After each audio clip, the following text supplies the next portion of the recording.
Hello guys, कैसे हो आप लोग। आशा करती हूँ आप अच्छे होंगे। देखिए मैं आपको वे क्वेश्चन करा रही हूँ जो पेपर में आए हुए हैं और उसी से संबंधित जो आपके 15 मार्च 2024 को क्वेश्चन आए थे उसी से संबंधित क्वेश्चन करा रही हूँ। और आप 15 क्वेश्चन जो आए थे उन्हीं के आधार पे मैं आपको क्वेश्चन करा रही हूँ। जो मैंने आपको 2 क्लास करा दी है हिंदी की ये वाली, और ये 4-5 कम से कम 6 क्लास कराऊंगी। और इन्हीं से आपको ये 15 क्वेश्चन जैसे आए थे और अब की बार भी अगर 15 आए तो आपको इन्हीं में से मिल जाएंगे। देख लीजिए क्वेश्चन आप। आचार्य शुक्ल ने भक्ति काल की समय सीमा क्या मानी है। तो आचार्य शुक्ल जी ने भक्ति काल की समय सीमा कितनी मानी है। 1350 ईस्वी से संवत 1375 से 1720। तो इसका आंसर होगा बी। अगला क्वेश्चन देख लीजिए आप। देखिए, डॉक्टर नगेंद्र ने भक्ति काल की समय सीमा क्या मानी है। तो डॉक्टर नगेंद्र ने भक्ति काल की समय सीमा कितनी मानी है। 1350 ईस्वी से 1650 ईस्वी। तो इसका आंसर होगा ए। अगला क्वेश्चन देख लीजिए आप लोग। देखिए, आचार्य शुक्ल ने भक्ति आंदोलन के उदय का कौन सा प्रमुख कारण इनमें से माना है। तो देखो, आचार्य शुक्ल ने भक्ति आंदोलन के उदय का कौन सा प्रमुख कारण इनमें से माना है।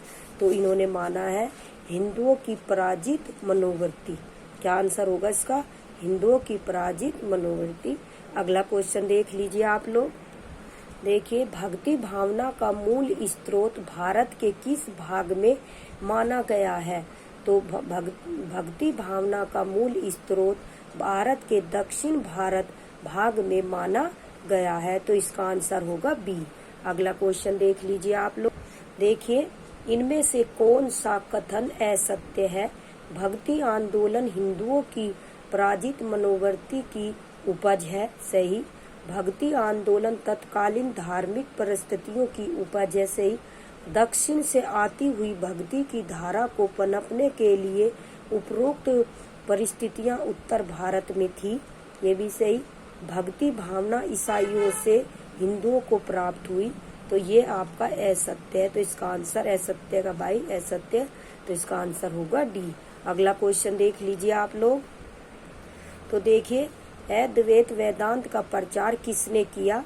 तो अद्वैत वेदांत का प्रचार शंकराचार्य ने किया। तो इसका आंसर होगा ए। अगला क्वेश्चन देख लीजिए आप लोग। देखिए, कबीर काव्य में उपलब्ध कुंडली योग के शब्द किसके प्रभाव से गृहीत है। तो इसका आंसर होगा नाथ पंथ से। किससे। नाथ पंथ से। अगला क्वेश्चन देख लीजिए आप लोग। देखिए, इनमें से कौन संत कवि नहीं है। कबीरदास संत थे, सुंदरदास, गुरु नानक, तो ईश्वरदास कवि। इनमें से संत कवि ईश्वरदास नहीं है। तो इसका आंसर होगा डी। अगला क्वेश्चन देख लीजिए आप लोग। देखिए, कबीर के गुरु का नाम क्या था। कबीर के गुरु का नाम रामानंद था। क्या था। रामानंद। तो इसका आंसर होगा सी। अगला क्वेश्चन देख लीजिए आप लोग। देखिए, संत कवियों ने वैदिक परंपराओं की आलोचना किसके प्रभाव से की। बौद्ध धर्म से, जैन धर्म से, नाथ पंथ से, शाक्त संप्रदाय से। तो इसका आंसर होगा बौद्ध धर्म से। अगला क्वेश्चन देख लीजिए आप लोग। कबीर का जन्म कब माना जाता है। तो कबीर का जन्म 1398 ईस्वी माना जाता है। अगला क्वेश्चन देखिए आप लोग। देखिए, विशिष्टाद्वैत के प्रतिपादक आचार्य कौन थे। तो इसका आंसर होगा शंकराचार्य, रामानंद, रामानुजाचार्य, वल्लभाचार्य। तो इसका आंसर होगा सी। अगला क्वेश्चन देख लीजिए आप लोग। देखिए, श्री संप्रदाय के प्रवर्तक आचार्य नाम बताइए। स्वामी हरिदास, रामानुजाचार्य, मध्वाचार्य, वल्लभाचार्य।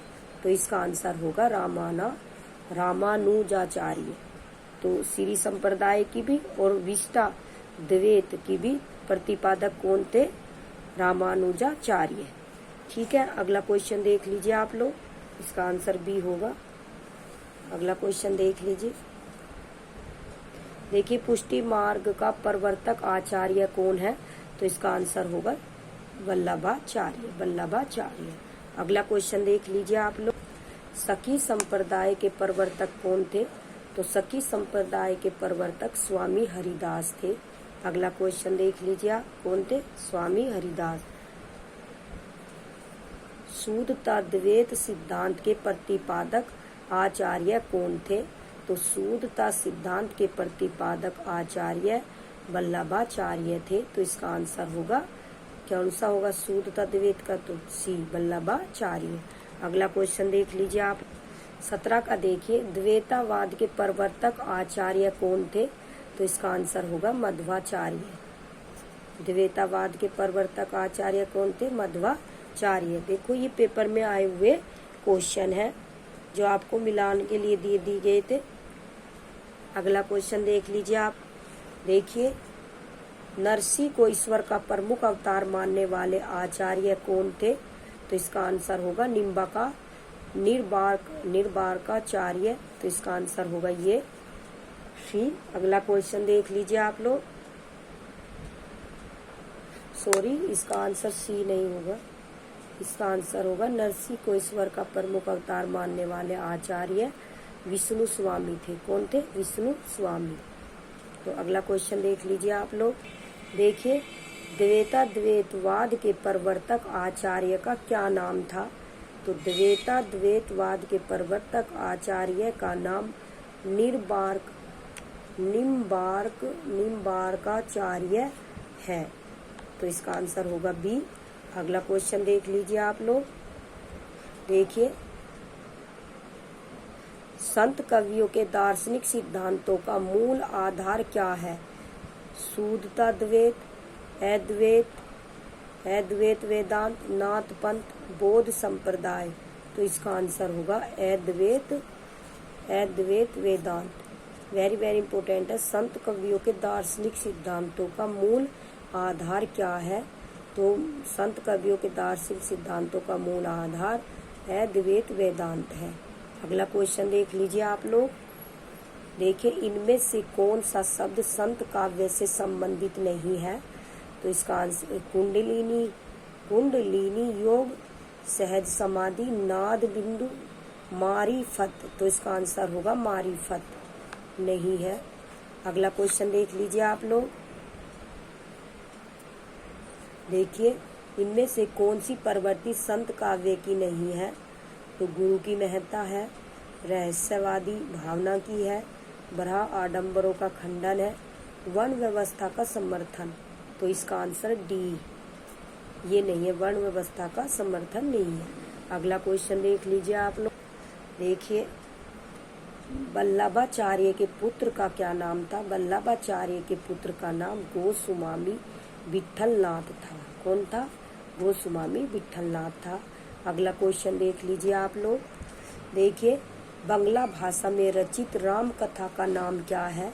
तो बंगला भाषा में रचित राम कथा का नाम कीर्तिवासी रामायण है। क्या नाम है? कीर्तिवासी रामायण है। अगला क्वेश्चन देख लीजिए आप लोग। देखिए तत्वदीप निबंध के लेखक कौन है? तो गोस्वामी विट्ठलनाथ वल्लभाचार्य। तो इसका आंसर क्या होगा? वल्लभाचार्य। अगला क्वेश्चन देख लीजिए आप लोग। बीजक में किस कवि की रचनाएं संकलित है? तो बीजक में कबीरदास की।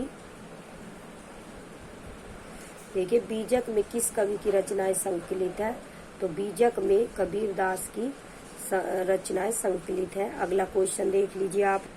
कबीर की पत्नी का नाम लोई था। क्या था? लोई। अगला क्वेश्चन देख लीजिए आप लोग। देखिए रामानंद का शिष्य कौन नहीं है? तो रामानंद के शिष्य कबीर भी थे, पीपा भी थे और धन्ना भी थे। चतुर्भुज दास नहीं थे। तो इनका आंसर होगा डी। अगला क्वेश्चन देख लीजिए आप लोग। देखिए रामानंद का समय इनमें से क्या है? रामानंद का समय 1368 ईस्वी में जन्म और 1468 में मृत्यु हुई थी। तो इसका आंसर होगा ए। अगला क्वेश्चन देख लीजिए आप लोग। गुरु नानक का जन्म किस सन में हुआ था? तो गुरु नानक का जन्म 1469 ईस्वी में हुआ था। कब हुआ था? 1469 ईस्वी में हुआ था। अगला क्वेश्चन देख लीजिए आप लोग।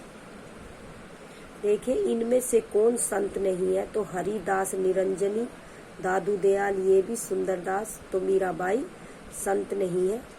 अगला क्वेश्चन देख लीजिए आप लोग। देखिए, हरेड़ वाणी के रचयिता कौन है? रचयिता कौन है? तो दादू दयाल जी। कौन है? दादू दयाल जी। हरड़े वाणी के रचयिता दादू दयाल जी हैं। अगला क्वेश्चन देख लीजिए आप लोग। देखिए, समाधि योग ग्रंथ किस संत कवि की रचना है? तो रैदास की है, मूलक दास की है, दादू की, हरिदास निरंजनी की है। वेरी वेरी इंपोर्टेंट है, देख लेना। समाधि योग ग्रंथ किसकी रचना है? किस संत की कवि की रचना है? तो हरिदासी निरंजनी की। अगला क्वेश्चन देख लीजिए आप। देखिए, सुंदर ग्रंथावली का संकलन किसने किया था? सुंदर ग्रंथावली का संकलन बाबू श्याम सुंदर दास ने किया था। अगला क्वेश्चन देख लीजिए आप लोग। सॉरी, इसका आंसर ये नहीं होगा, इसके ऊपर लिखी गई थी ये सुंदर ग्रंथावली, लेकिन लिखी थी किसने? पुरोहित हरिनारायण शर्मा ने। तो इसका आंसर होगा सी, ए नहीं होगा, सॉरी। अगला क्वेश्चन देख लीजिए आप लोग। देखिए, सुखमणि के रचयिता कौन है? तो इसका आंसर होगा गुरु अर्जुन देव। अगला क्वेश्चन देख लीजिए। देखिए, गुरु अर्जुन देव के कितने पद गुरु ग्रंथ साहब में संकलित है? तो गुरु अर्जुन देव के 6000 पद गुरु ग्रंथ साहब में संकलित है। तो इसका आंसर होगा सी। अगला क्वेश्चन देख लीजिए आप लोग। देखिए, असादी बार सोहिला रही रास किस कवि की रचनाएं हैं? तो असादी बार सोहिला रही रास ये गुरु नानक कवि की रचनाएं हैं। तो इसका आंसर होगा ए। अगला क्वेश्चन देख लीजिए आप लोग। देखिए, इन सिख गुरुओं में सबसे अच्छे कवि कौन थे? तो इसका आंसर होगा गुरु नानक थे? नहीं, गुरु अंगद, गुरु रामदास। इसका आंसर होगा गुरु अर्जुन देव। सिख गुरुओं में सबसे अच्छे कवि गुरु अर्जुन देव थे। अगला क्वेश्चन देख लीजिए आप। देखिए, सुखमणि 52 अखरी 12 मासा किस कवि की रचनाओं के नाम है? तो सुखमणि 52 अखरी 12 मासा गुरु अर्जुन देव कवि की रचनाओं के नाम है। तो इसका आंसर होगा सी। अगला क्वेश्चन देख लीजिए आप लोग। देखिए, काहे री नलनी तू कुमिल लानी यह पंक्ति किस कवि की है? तो ये कवि काहे री नलनी तू कुम्हे लानी यह पंक्ति कबीरदास की है। अगला क्वेश्चन देख लीजिए आप लोग। देखिए, ढाई आखर प्रेम के पढ़े सो पंडित हुए पंक्ति किस कवि की है? तो ये पंक्ति कबीर जी की है। अगला क्वेश्चन देख लीजिए आप। देखिए, अजगर करे न चाकरी पंछी करे न काम यह पंक्ति किस कवि की है? तो अजगर करे न चाकरी पंछी करे न काम यह पंक्ति मलूक दास की है। अगला क्वेश्चन देख लीजिए आप लोग। देखिए, आचार्य रामचंद्र शुक्ल ने कबीर की भाषा को क्या नाम दिया है? आचार्य रामचंद्र शुक्ल ने कबीर की भाषा को सुदुकड़ी भाषा का नाम दिया है। तो इसका आंसर होगा सी। अगला क्वेश्चन देख लीजिए आप लोग। देखिए, कबीर को वाणी का डिटेक्टर किस समीक्षक ने कहा है? तो कबीर को वाणी का डिटेक्टर हजारी प्रसाद द्विवेदी ने कहा है। इसका क्वेश्चन होगा कितना? बी। क्वेश्चन कितना है? 44वां। इसका आंसर होगा बी। देखिए, साखी शबद रेमनी किसकी रचनाएं हैं? तो साखी शबद रेमनी कबीर की रचनाएं हैं। अगला क्वेश्चन देख लीजिए आप लोग। देखिए, साखी मूल तत्सम शब्द क्या है? तो साखी का मूल तत्सम शब्द साक्षी है। तो इसका आंसर होगा सी। अगला क्वेश्चन देख लीजिए आप लोग। देखिए, संत काव्य में किस रस की प्रधानता है? तो संत काव्य में शांत रस की प्रधानता है। अगला क्वेश्चन देख लीजिए आप लोग। देखिए, कबीर की उलट बांसियों में कौन सा रस प्रमुख है? कबीर की उलट बांसियों में अद्भुत रस प्रमुख है। अगला क्वेश्चन देख लीजिए आप लोग।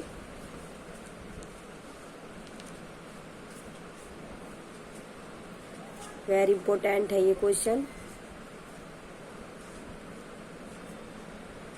देखिए, अवधु गगन मंडल घर कीजे, यह पंक्ति किस कवि की है? अवधु गगन मंडल घर कीजे, ये कबीर की पंक्ति है, तो इसका आंसर होगा सी। अगला क्वेश्चन देख लीजिए आप लोग। देखिए, प्रभु जी तुम चंदन हम पानी, यह पंक्ति किस कवि की है? प्रभु जी तुम चंदन हम पानी, ये पंक्ति रैदास जी की है। अगला क्वेश्चन देख लीजिए आप लोग। देखिए, दुल्हिनी गाहू मंगल चार, पंक्ति किस कवि की है? तो दुल्हिनी गाहू मंगल चार, पंक्ति कबीर की है। अगला क्वेश्चन देख लीजिए आप लोग। पानी ही ते हिम भया, हिम है गया विलाए, यह पंक्ति किस कवि की है? पानी ही ते हिम भया, हिम है गया विलाए, तो यह पंक्ति कबीरदास जी की है। अगला क्वेश्चन देख लीजिए आप। देखिए, गुरु नानक का जन्म कहाँ हुआ था? तो गुरु नानक का जन्म तलवड़ी में हुआ था। अगला क्वेश्चन देख लीजिए आप लोग। देखिए, श्रृंगार रस के घोर विरोधी कौन से संत कवि थे? तो श्रृंगार रस के घोर विरोधी सुंदरदास जी थे। तो अगला क्वेश्चन देख लीजिए आप। देखिए, सुंदर विलास के रचयिता कवि कौन थे? सुंदर विलास के रचयिता सुंदरदास जी, सुंदरदास कवि थे, तो इसका आंसर होगा बी। अगला क्वेश्चन देख लीजिए आप। देखिए, इन संत कवियों में सर्वाधिक शिक्षित कवि कौन थे? तो इन संत कवियों में सर्वाधिक शिक्षित कवि सुंदरदास जी थे। अगला क्वेश्चन देख लीजिए आप। देखिए, नामदेव का संबंध किस प्रवृत्ति से है? तो नामदेव सगुण उपासना, निर्गुण उपासना, नाथ पंथ सगुण उपासना एवं निर्गुण उपासना दोनों से संबंधित थे। अगला क्वेश्चन कीजिए। अगला क्वेश्चन देख लीजिए आप लोग। विठोबा का भक्त किसे माना जाता है? तो विठोबा का भक्त नामदेव को माना जाता है। अगला क्वेश्चन देख लीजिए आप लोग। देखिए, भक्तमाल के अनुसार रामानंद के कितने शिष्य थे? भक्तमाल के अनुसार रामानंद के 12 शिष्य थे। ये वेरी वेरी इंपॉर्टेंट है। देखिए, गहना एक कनक ते गहना, इन मुँह भाव न दूजा, इस पंक्ति में कबीर किस दर्शन का प्रतिपादन कर रहे हैं? तो गहना एक कनक ते गहना, इन मुँह भाव न दूजा, इस पंक्ति में कबीर जी वेदांत दर्शन का प्रतिपादन कर रहे हैं, तो इसका आंसर होगा ए। क्या होगा? ए। अगला क्वेश्चन देख लीजिए आप लोग। देखिए, कबीर पंथ का निर्माण इनमें से किस सिद्धांत से हुआ? तो भारतीय ब्रह्मवाद से, सूफियों का भावात्मक रहस्यवाद से, वैष्णवों का अहिंसावाद से, उपरोक्त सभी से। तो इसका सभी से हुआ है। कबीर पंथ का निर्माण भारतीय ब्रह्मवाद से भी, सूफियों भावात्मक रहस्यवाद से भी, वैष्णव अहिंसावाद से, उपरोक्त सभी। तो इसका आंसर होगा डी। अगला क्वेश्चन देख लीजिए आप लोग। देखिए, कबीर काव्य में उपलब्ध अहिंसा का तत्व किस संप्रदाय की देन है? तो कबीर काव्य में उपलब्ध अहिंसा का तत्व वैष्णव संप्रदाय की देन है, तो इसका आंसर होगा ए। अगला क्वेश्चन देख लीजिए आप लोग। देखिए, कबीर में उपलब्ध ज्ञान मार्ग की बातें आचार्य शुक्ल के अनुसार कहाँ से ली गई हैं? तो कबीर से उपलब्ध ज्ञान मार्ग की बातें आचार्य शुक्ल के अनुसार हिंदू शास्त्रों से ली गई है, तो इसका आंसर होगा ए। अगला क्वेश्चन देख लीजिए आप लोग। देखिए, आचार्य शुक्ल के अनुसार कबीर को राम नाम किससे प्राप्त हुआ? तो आचार्य शुक्ल के अनुसार कबीर को राम नाम रामानंद से प्राप्त हुआ। किससे हुआ? रामानंद से प्राप्त हुआ, तो इसका आंसर होगा बी। अगला क्वेश्चन देख लीजिए आप। देखिए कबीर काव्य में उपलब्ध प्रेम तत्व किसकी देन है? तो वैष्णव संप्रदाय की, नाथ संप्रदाय की, सूफी संप्रदाय की, रामावत संप्रदाय की। तो इसका आंसर होगा सूफी संप्रदाय की। क्या आंसर होगा? सी। अगला क्वेश्चन देख लीजिए आप लोग।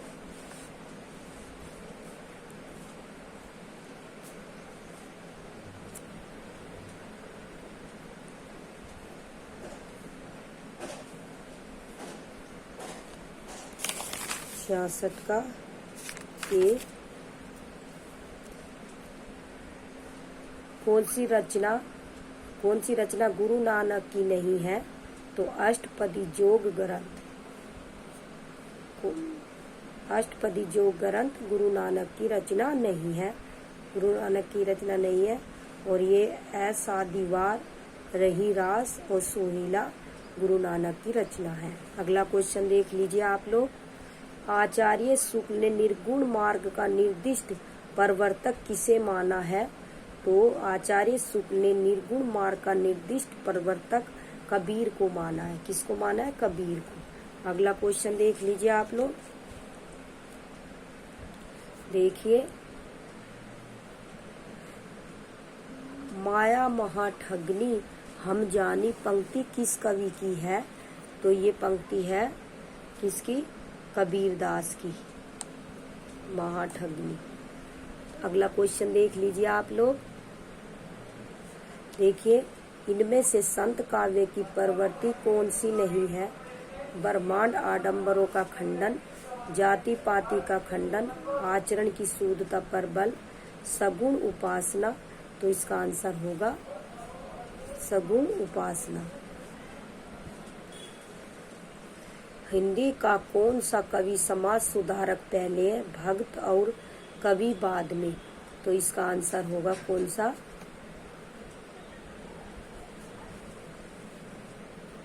तो इसका आंसर होगा ए।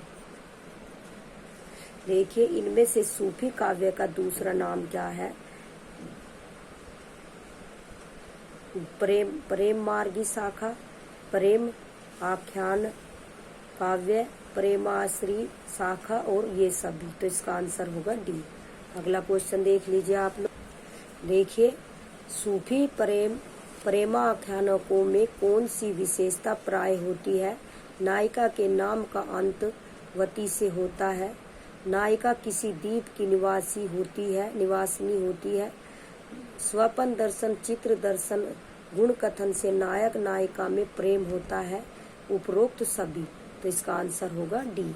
अगला क्वेश्चन देख लीजिए आप। देखिए सूफी मत का आदि स्रोत डॉक्टर नगेंद्र ने किससे माना है? तो सामी जातियों की आदिम परिवर्ती से। किससे माना है? सामी जातियों की आदिम परिवर्ती से। अगला क्वेश्चन देख लीजिए आप। देखिए सूफी शब्द की उत्पत्ति किस शब्द से अधिकांश लोग मानते हैं? तो इसका आंसर होगा ए, सूप से। अगला क्वेश्चन देख लीजिए आप। देखिए आचार्य रामचंद्र शुक्ल ने किस काव्य ग्रंथ को प्रेमाख्यानक काव्य परंपरा का पहला ग्रंथ माना है? तो इसका आंसर होगा मृग्यावती। अगला क्वेश्चन देख लीजिए आप। देखिए ईश्वर दास कृत सत्यवती कथा को किस आलोचक ने हिंदी प्रेम आख्यानक काव्य परंपरा का पहला ग्रंथ माना है? तो आचार्य रामचंद्र शुक्ल ने, मिश्र बंधु ने, डॉक्टर नगेंद्र ने, हजारी प्रसाद द्विवेदी ने। तो इसका आंसर होगा कितना? हजारी प्रसाद द्विवेदी ने। देखिए महाधवानल कामकंदला नामक रचना किस कवि की है? तो ये गणपति की है। अगला क्वेश्चन देख लीजिए आप लोग। देखिए ढोला मारू रा दोहा किस भाषा में रचित प्रेमा आख्यानक है? तो ये राजस्थानी में है। अगला क्वेश्चन देख लीजिए आप लोग।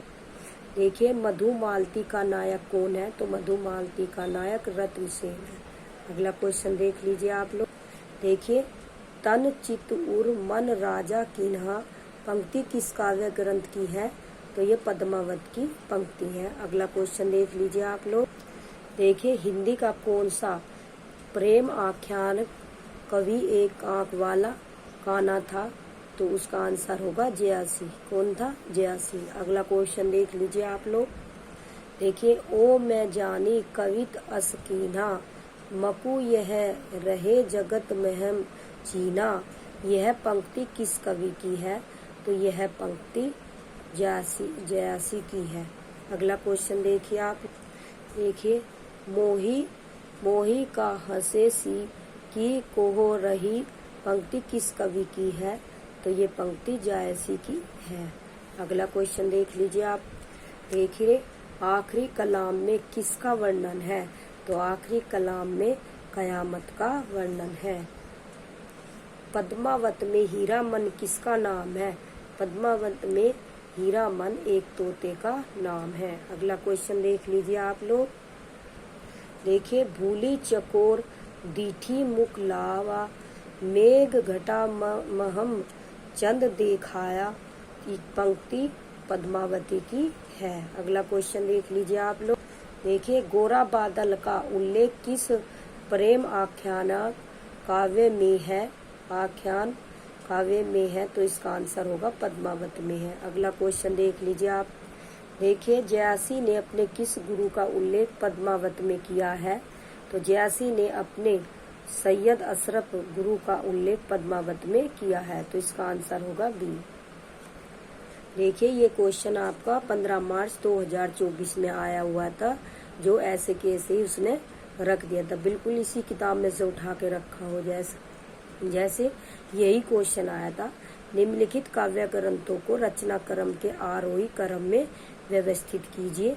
तो सबसे पहले हमारा क्या होगा? चंदायन। चंदायन कब हुई थी इसकी वो रचना? तो इसकी रचना हुई थी 1369 में।